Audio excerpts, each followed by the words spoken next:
Hi, I'm Rose Hudson. Thank you for that lovely introduction. Form and function in millinery to the casual observer might be obvious. Hat blocks are literally forms and all hats have a function. Here's a behind the scenes look at my craft lab 24 hats and another recent work. Structured hats are made on wooden blocks. A top hat is a structured hat. A block for the head part and a block for the brim. This has a laser cut mouse balanced by a brass pendulum weight. When tapped, it swings in and out of the opening, cut through the middle of the hat. This top hat was tricky to make. I built a false corridor inside the hat. The hole is littered with mousy debris, tiny shreds of newspaper and chewed straw. And this is one of the hats at Craft Lab. The second hat I made for the Craft Lab exhibition, a Victorian era bonnet, and it's made with a wireframe construction. It's covered in ruched vintage tulle and lined with striped silk organza. The crown is covered in strips of hand-sewn vintage raffia straw braid.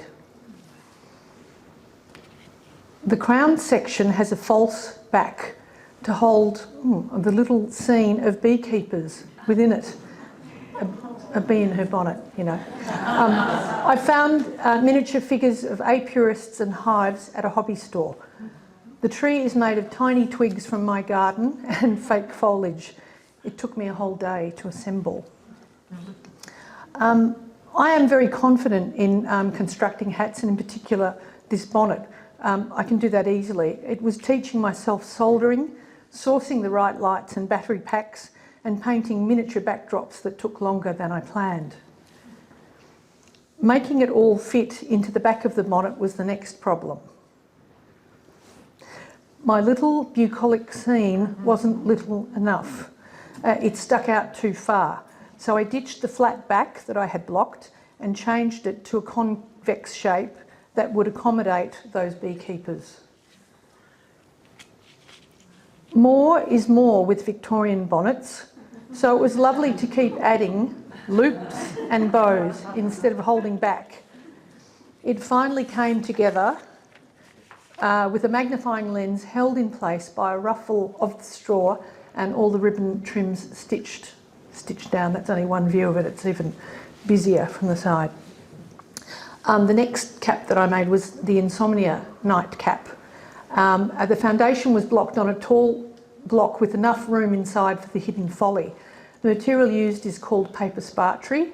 A magnifying lens held by a wooden curtain ring was perfect for the viewing portal.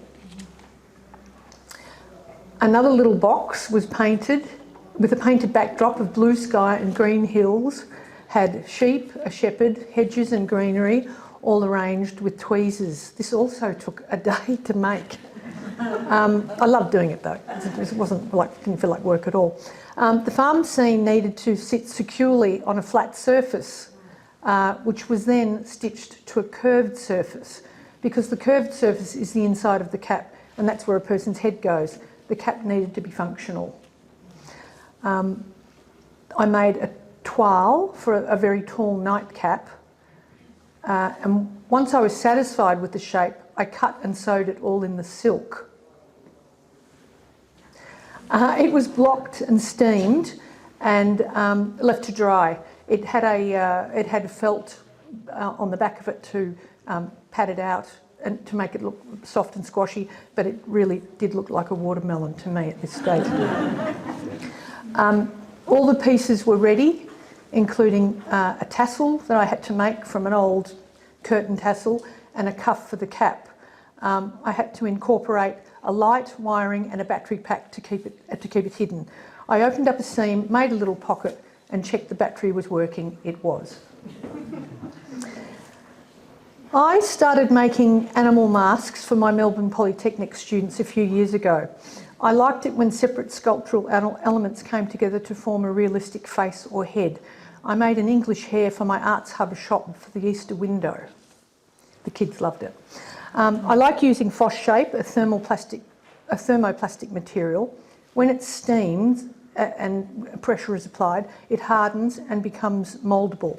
I made spherical shapes for the cheeks and the mouth and the chin, and then I used a closed cell foam to sculpt a forehead and a pair of ears. Closed cell foam is mostly used as a packing material for electrical appliances, so it's sustainable. I'm using junk. The pink foam here is a pool noodle from Bunnings.